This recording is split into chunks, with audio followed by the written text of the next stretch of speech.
नमस्कार, welcome to Career 247 में हूं प्रशांत धवन। नाउ दुनिया में सिर्फ दो वर्ल्ड लीडर्स मैंने देखे हैं जिनको रिसीव करने के लिए बेंजामिन नेतन्याहू खुद एयरपोर्ट पे जाते हैं और इस तरीके से रेड कारपेट के साथ वेलकम करते हैं। मैंने किसी और वर्ल्ड लीडर के लिए नेतन्याहू को प्रोटोकॉल तोड़ते हुए नहीं देखा, ना इमैनुअल मैक्रों के लिए या फिर जर्मनी के जो चांसलर हैं उनके लिए। यहाँ पे आप देख पाओगे एक बहुत ही स्पेशल वेलकम दिया जा रहा है पीएम मोदी को in the country of Israel. और एक तरफ तो यहाँ पे ये वेलकम मिल रहा है पीएम मोदी को, दूसरी तरफ मैं ये भी देख रहा हूँ कि पाकिस्तान ने रेजोल्यूशन पास कर दिया है इजराइल की हेक्सागन अलायंस के अगेंस्ट, ये बोलकर के ये अलायंस एंटी मुस्लिम उम्मा है। लिटरली इन लोगों ने ये वर्ड्स यहाँ पर यूज किए हैं। और आप आज के समय अल जजीरा में देखोगे तो बहुत सारे पाकिस्तानी जर्नलिस्ट आर्टिकल भी लिख रहे हैं कि पीएम मोदी की जो विजिट है टू इजराइल ये डायरेक्टली एक सिक्योरिटी कंसर्न है फॉर पाकिस्तान। यहाँ पे आप देख पाओगे ये जो आर्टिकल है ये पाकिस्तानी जर्नलिस्ट ने लिखा है और ऐसे बहुत सारे आर्टिकल्स पब्लिश किए जा रहे हैं इंटरनेशनल मीडिया में, जहां पर टाइटल आपको मिलेगा why Indian prime ministers Israel visit matters for Pakistan security, the tightening strategic embrace between New Delhi and Tel Aviv could test Pakistan security and diplomacy. और यहाँ पर आप देख पाओगे पाकिस्तान का जो सेनेट है, मतलब कि इन लोगों का जो अपर हाउस है, जिस तरीके से हमारे यहाँ राज्यसभा होता है, वहां पे डिनाउंस किया गया है नेतन्याहू के हेक्सागन ऑफ अलायंसेस के रिमार्क्स को। यहाँ पे लोग कह रहे हैं कि इजराइल एक पूरा सिस्टम क्रिएट कर देगा अराउंड द मिडल ईस्ट, और ये इन लोगों के हिसाब से जो इन लोगों ने वर्ड यहाँ पर यूज किए हैं, एक थ्रेट होगा टू द मुस्लिम उम्मा। लिटरली इन लोगों ने यहाँ पर वर्ड यूज किया है और आप देखोगे इस पे कई आर्टिकल भी पब्लिश हुए हैं। पाकिस्तान का जो मीडिया है डॉन फॉर एग्जाम्पल, वो तो यहाँ पर कह रहा है कि senate deplores Israel's plan to ally with India. मैंने पाकिस्तान में इस टाइप का मेल्टडाउन इंडिया की इजराइल विजिट को लेकर आज से पहले कहीं नहीं देखा। इनके जर्नलिस्ट, इनका पार्लियामेंट, इनके पॉलिटिशियंस, सब लोग आज के समय कंसर्न है कि इंडिया क्या प्लान कर रहा है इजराइल। अगेन सबसे बड़ा कंसर्न तो यहाँ पर यही है कि जो मिसाइल्स इजराइल ऑफर कर रहा है भारत को, पर्टिकुलरली जो गोल्डन होराइजन नाम का मिसाइल है जिसकी 2000 किलोमीटर की रेंज है, और ये एक एयर लॉन्च बैलिस्टिक मिसाइल है, ALBM मिसाइल है जो बंकर्स को भी डिस्ट्रॉय कर सकता है। पाकिस्तान बहुत कंसर्न है इस मिसाइल को लेकर के ये मिसाइल अगर भारत के पास आ जाता है तो उसके बाद जो कल को वॉर होती है, कॉन्फ्लिक्ट होती है, उसमें इंडिया को एक बहुत बड़ा एडवांटेज होगा। But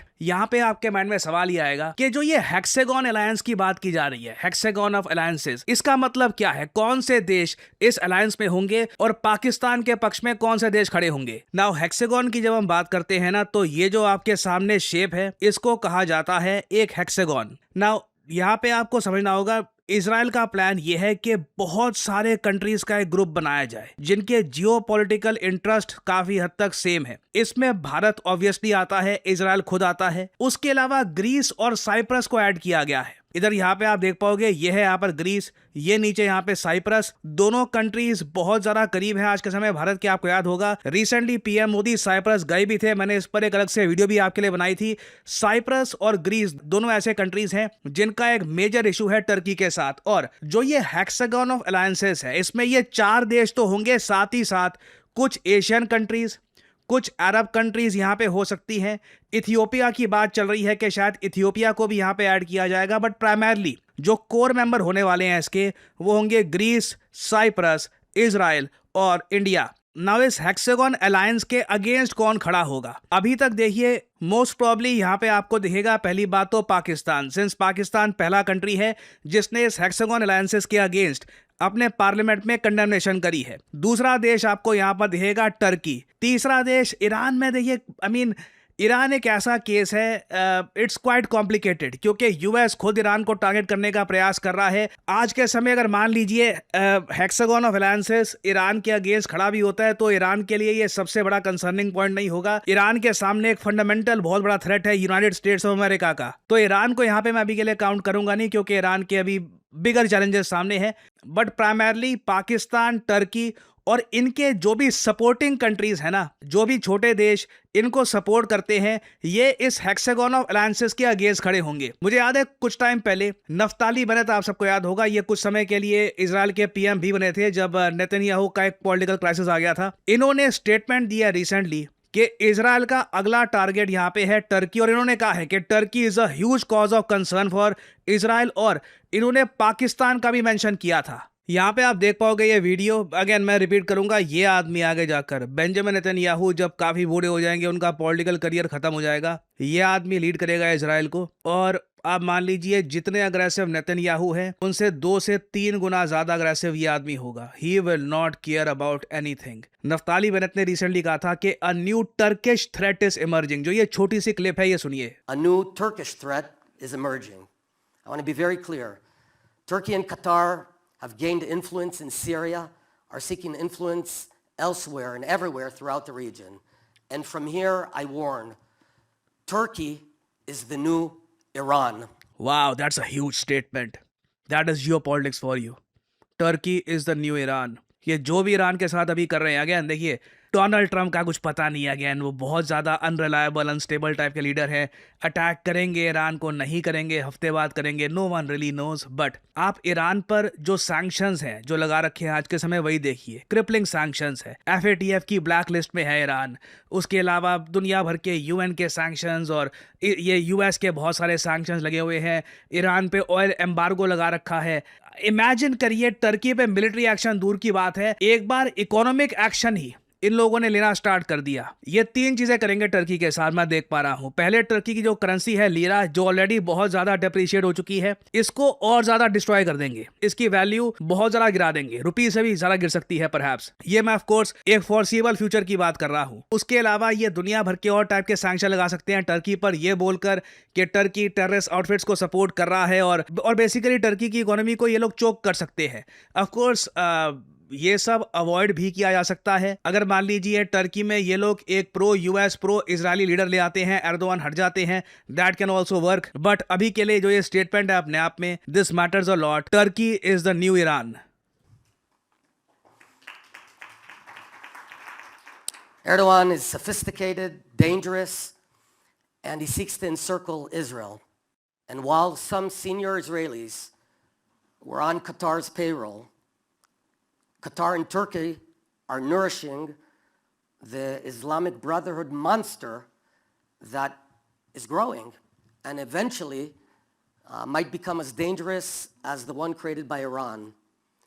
Turkey and Qatar are gaining influence not only in Syria, but also in Gaza, through the front door, and everywhere, and trying to create a new choke rink. Turkey is trying to flip Saudi Arabia against us and establish a hostile Sunni axis with nuclear Pakistan. यहाँ पे आप देख पाएंगे Turkey एक Sunni access create करने का प्रयास कर रहा है विद न्यूक्लियर पाकिस्तान. इन्होंने पाकिस्तान का मेंशन किया है. एक बार को आप कह सकते हैं, बट ये बार बार कतर भी तो कह रहे हैं. आप कतर को मेंशन क्यों नहीं कर रहे हैं यहाँ पे? Well, Qatar as a country, problem वहां पर ये आती है. देखिए, इजराइल बिल्कुल कतर के अगेंस्ट है. इजराइल ने लिटरली कतर को रिसेंटली बॉम्ब किया था इनके गोल्डन होराइजन मिसाइल से. बट कतर की बहुत अच्छी इक्वेशन है डोनाल्ड ट्रम्प के साथ. डोनाल्ड ट्रम्प को खुश करने का सिंपल तरीका है, पैसे फेंको इनकी तरफ, उनकी फैमिली की तरफ, he will be happy. Qatar ने यही किया. ट्रम्प का जो जेट है अपग्रेड कर दिया. और उसके बाद एक दृश्य ये भी आया था जब डोनाल्ड ट्रम्प लिटरली नेतन्याहू के साथ बैठे. ट्रम्प ने कहा कि नेतन्याहू को अभी के अभी फोन करो कतर को और माफी मांगो कि आपने उनको बॉम्ब क्यों किया. तो कतर की एक बहुत ज़्यादा, अभी मैं कहूँगा, अच्छी इक्वेशन है US के साथ, US मिलिट्री के साथ. तो I wouldn't be worried about Qatar right now. But obviously Israel मानता है कि टर्की के साथ मिलकर ये इजराइल के इंटरेस्ट को हार्म कर रहे हैं और इन्हीं कंट्रीज के अगेंस्ट ये हेक्सागन ऑफ अलायंसेस क्रिएट की जाएगी जहां पर भारत, ग्रीस, साइप्रस, इजराइल और कई और कंट्रीज को इकट्ठा लाया जाएगा. ना मुझको यहाँ पर एक बात ये भी ऐड करनी पड़ेगी कि जो ये हेक्सागन अलायंसेस की बात कर रहे हैं बेंजामिन नेतन्याहू, ये अभी ऑफिशियली बनी नहीं है. भारत का यहाँ पे एफर्मेटिव रिस्पॉन्स, मतलब कि भारत का यस बहुत ही ज़्यादा मैटर करेगा. भारत के बिना ये हेक्सागन अलायंस का इतना कुछ मतलब बनता नहीं है. India will be the main force behind this alliance. ना यहाँ पे मैं आप लोगों से पूछना चाहूँगा, क्या आप लोग मानते हैं कि भारत को ऐसी किसी अलायंस का पार्ट बनना चाहिए, या फिर हो सकता है कि आपका यहाँ पर यह भी ओपिनियन हो, मुझे इसमें कुछ ज्यादा प्रॉफिट दिख नहीं रहा. इंडिया के जियोपॉलिटिकल इंटरेस्ट काफी हद तक डिफरेंट है. टर्की के साथ हमारे कुछ ज्यादा डायरेक्ट इश्यूज नहीं है. टर्की बिल्कुल पाकिस्तान को सपोर्ट करता है, बट हमारा मेन इशू यहाँ पे है कि पाकिस्तान से जो आतंकवाद आ रहा है वो हम रोके, इकोनॉमिकली हम ग्रो करें, चाइना का एक बहुत बड़ा कंसर्न हमारे सामने वैसे ही है। We don't really need more problems या फिर मोर जियोपॉलिटिकल इश्यूज। तो अगेन यहाँ पे आपका जो ओपिनियन है शेयर करिएगा कमेंट सेक्शन में कि जो नेतन्याहू एक नया ग्रुप बनाना चाहते हैं, एक नया ब्लॉग बनाना चाहते हैं, क्या भारत को उसे ज्वाइन करना चाहिए? शुड इंडिया ज्वाइन, यस और नो? लिखिएगा कमेंट सेक्शन में, मैं जानना चाहूंगा आपका ओपिनियन।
और फाइनली एक बहुत ही इंपॉर्टेंट जानकारी आप लोगों के लिए, करियर 247 की नाउ और नेवर सेल एक्टिवेट हो चुकी है। करियर 247 के सभी कोर्सेज पे आपको मिलता है flat 25% discount by using the code PD10। ये जो सेल है सिर्फ 28 फरवरी 2026 तक चलेगी, तो आपके पास कुछ ही दिन है। Make the most of this sale. Already thanks to Career 247 courses कई लोग आज के समय as data analyst, as data scientist काम कर रहे हैं in various companies all over India. For example कुछ टेस्टिमोनियल्स आपके सामने हैं। पीडी सर को फॉलो कर रहा था, प्रशांत धवन सर को, और पीडी सर से मुझे कैरियर 24/7 के बारे में पता चला। मैं बहुत थैंकफुल हूँ पीडी सर का। मैं थैंक यू कहना चाहता हूँ कैरियर 24/7 को, जिसकी वजह से मुझे ये अपॉर्चुनिटी मिली और मैं फिलहाल इनरिच मनी पे as a compliance analyst placed हूँ। मुझे 3 रोल ऑफर हुए थे, 2 रोल इसी कंपनी से, एक दूसरी कंपनी से। I was a little bit confuse कि मैं कौन सा रोल चूज करूँ। थैंकफुल टू कैरियर 24/7 मेंटर्स कि उन्होंने मुझे गाइड किया कि अब मेरे कैरियर के लिए कौन सा पाथ बेटर रहेगा। मैं अपने घर का सबसे एल्डेस्ट सन हूँ। मुझे गाइडेंस करने वाला कोई नहीं था, पता नहीं था कि ज़िंदगी में क्या करना है। यहाँ आके मुझे पता चला कि रियल लाइफ प्रोजेक्ट्स क्या होते हैं। यहाँ पे मुझे वो सब मिला जो इंजीनियरिंग में मिसिंग था, structured learning, real life projects, hands on experience. I am thankful to my teachers, my industry experts जो आए थे, जिन्होंने मुझे रेफर किया, और कैरियर 247 ने जिन्होंने मुझे गाइडेंस दिया कि कैसे क्या करना है। उन्होंने मुझे हर स्टेप में गाइड किया, हर एक इंटरव्यू के पहले मुझे प्रिपेयर किया। सिंपली क्या करना है, जो वीडियो आप देख रहे हो इसकी कमेंट सेक्शन में जाओ, कमेंट सेक्शन में लिंक आपको मिल जाएगा, लिंक पर करिए क्लिक, आपके सामने ये पेज खुल जाएगा। यहाँ पे अपने डिटेल्स डालिए, कोड डालिए PD10, ताकि आपको डिस्काउंटेड रेट पर ये कोर्स मिले, और सिंपली यहाँ पर सबमिट कर दीजिए। करियर 247 की तरफ से आपको कॉल आएगा, बात कर सकते हैं और फिर आप अपनी जर्नी स्टार्ट कर सकते हैं एज ए डेटा एनालिस्ट। और जो सर्टिफिकेट आपको मिलेगा वहाँ पर लिखा होगा पावर्ड बाय IBM। और सिंस ये एक बहुत ही स्पेशल कोर्स है, हमारे पास लिमिटेड नंबर ऑफ सीट्स है। जो लोग पहले अप्लाई करेंगे बैच में, हम उनको ही एनरोल कर पाएंगे। तो अगर आप इंटरेस्टेड हैं, आई सजेस्ट जल्दी से पूरा प्रोसेस कंप्लीट करिएगा, और of course use the code PD10 to save your hard earned money as well. So इसी नोट के साथ ये है वीडियो का अंत। Thank you for listening, and as I always say, may the gods watch over you.